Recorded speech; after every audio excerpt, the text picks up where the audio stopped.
Hi, welcome back to the channel. This week I've decided to celebrate 808 Day, which on the day of recording is the 8th of August obviously. So to that end, let's create an 808, but I also want to add a bit of a Psy flavor to it. Because, well, maybe you're more creative than me, but I can't see much use for a typical 808 bass in Psytrance. But with some slight modifications, we can probably get there. So the first thing you'll probably want to do is start with a sine wave, and that's obviously because that's how most kicks are made. So let's go up and choose our sine wave. We'll turn the random off because we want the phase to be fixed every time the kick hits. We don't want a flabby kick that will just sound horrendous. Let's drag our LFO up to course 1. We'll change that to unipolar.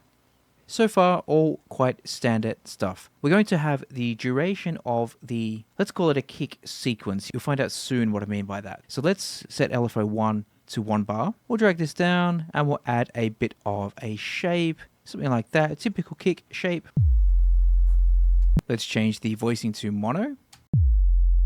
And just like that, we have our kick. Let's go up to the matrix and we'll adjust the coarse pitch. That will change the depth of the kick, or let's say the high frequency content.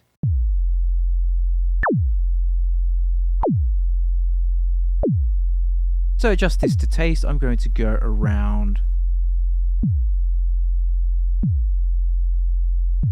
Let's go around there for now. Now I said right at the start that you'll probably reach for a sine wave, but in case you didn't know or weren't aware, if we grab an oscilloscope and then we'll change the waveform to a square wave, and then we'll add a filter, a sine wave is essentially a filtered square wave. Let's change this to 24 dB. We'll turn it off for now, or play back. And obviously we see the standard square there. Let's turn down the output. And let's turn on our filter. And you'll see this square, when I turn the cutoff, gradually start to resemble a sine wave. Boom, there we go. We have our sine. Or I should clarify, for those who are quite pedantic, it's technically called a rounded square.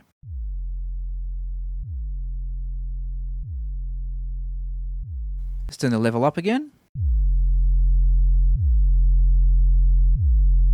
I'll go to our shapes here. Let's minimize that. We don't need that anymore.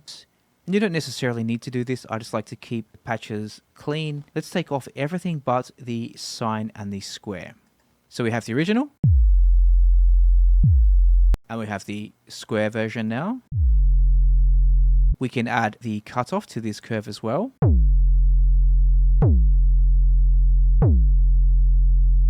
So already we have two variations on this. Let's go back to our wavetable, and we're going to go to morph, and then we'll do morph spectral. Now what that does is when we turn the wavetable, it basically morphs between the two. And I should point out that if you are an 808 purist, probably stop watching the video now, because what follows is not going to be 808. Let's go to LFO 2, and we'll change this to be 1 bar. Like I said, right at the start, it's going to be a kick sequence, for want of a better term. And then we'll drag this over to the wavetable.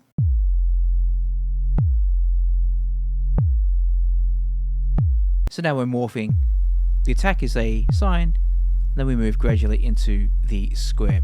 And the reason for this, I didn't explain earlier, is because the square has a lot more harmonics. So I essentially want an 808 at the start, but then after the attack, if the kick has happened, then it's going to, let's say, morph into some more creative stuff. And for that, we need the upper harmonics that a square provides. Let's change this filter to be a multi-filter. I'm going to do low band high. So essentially it's the same thing in its current state. It is a low pass filter, but it's going to morph from a low pass into a high like so. Let's drag LFO 2 onto the morph. Let's also attach LFO 2 to the resonance while we're here. Why not?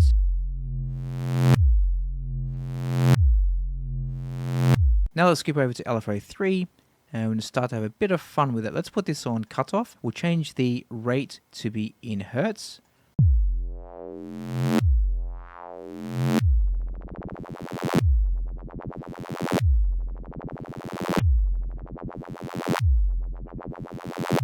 Currently that wobble is playing the entire time. However, we only want that to be at the end of the loop. So let's drag LFO 2 to LFO 4, and then we're going to assign LFO 4 to the frequency of LFO 3.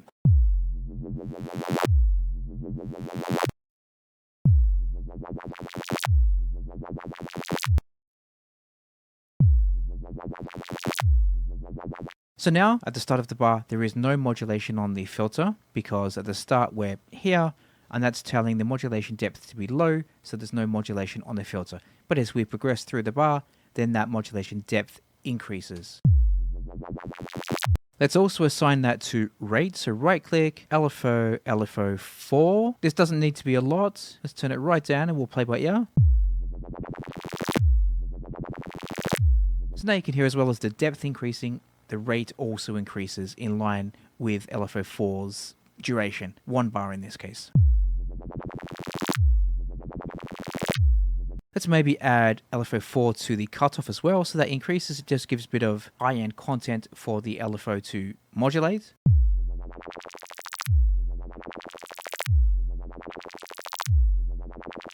Let's change this to envelope mode on all of them.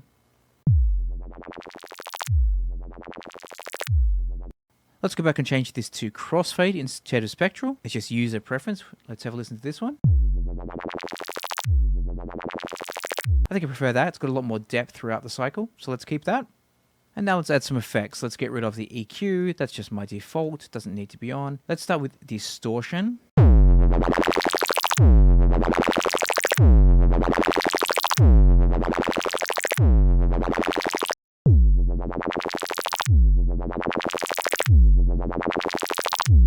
Now I want the start to be really quite drenched in reverb. I want it to be a massive hit initially. So let's put this on whole. Let's start with, we'll turn the mix quite a way up. Let's go with 50.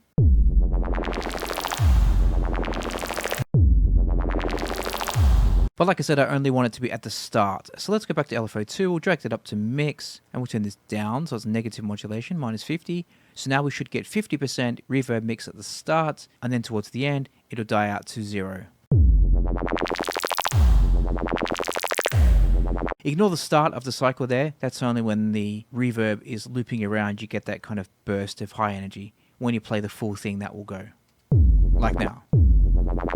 Let's just shape this LFO. Let's turn it up to something like so. And then on LFO 1, let's drag that across to the rate. And we'll turn the high down to, let's go 2 bars, which is minus 4%. And let's do the same for the other ones also.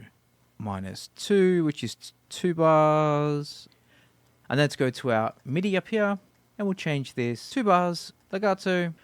So now if I turn macro 1 up all the way, we should have a 2 bar kick riser, if you want to call it a riser. Let's add an EQ now. So I think there's still too much low energy towards the end. And we'll attach this to LFO 4. Let's turn it down all the way, LFO 4. And let's go around there.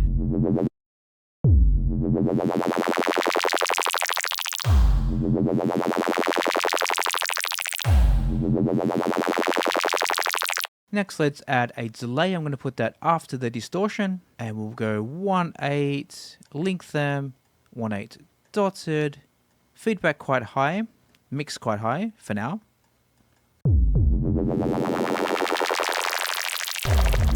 Now I'll attach LFO 4 to the mix, and once again we'll turn that down so it goes 50 down to 0 as the 2 bars go through. So you get the double hit of the kick, and then after that it tails off. Let's play with some of the distortion settings.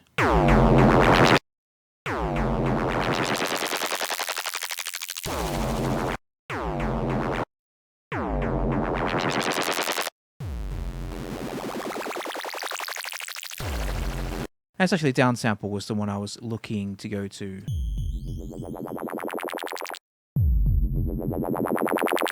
Let's attach the drive to LFO 4. Let's turn it down. So once again, we have the drive at the start.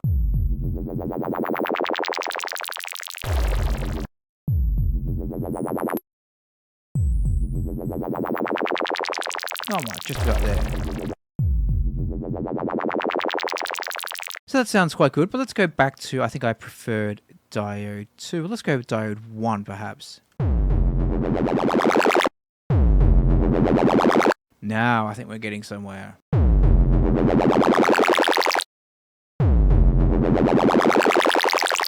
So there we go, just a bit of a bastardized 808 to celebrate 808 Day.